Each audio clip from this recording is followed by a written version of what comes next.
শিকার করতে। চলো চুপচাপ এখান থেকে চলে যায়। আজবপুরের মানুষেরা এই ভূতকে এত ভয় পায় কেন জানো? সেটা অবশ্য জানতে হলে তোমাকে এই গ্রামেই থাকতে হবে। আরে, এদিকে কে আসছে? মনে হচ্ছে কোনো অতিথি। ভাই, একটু শুনবেন? একটা রাত থাকার মতো কোথাও কি একটু আশ্রয় পাওয়া যাবে? আপনি ওই পাশের বাড়িতে থাকতে পারেন, ওটাও আমারই বাড়ি। আপনাকে অনেক ধন্যবাদ।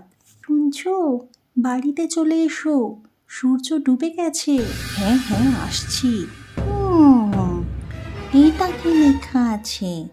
ও ভূত কাল এসো, এটার মানে কি?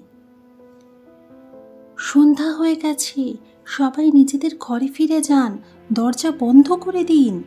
মনে হচ্ছে এই গ্রামের মানুষগুলো একটু পাগল।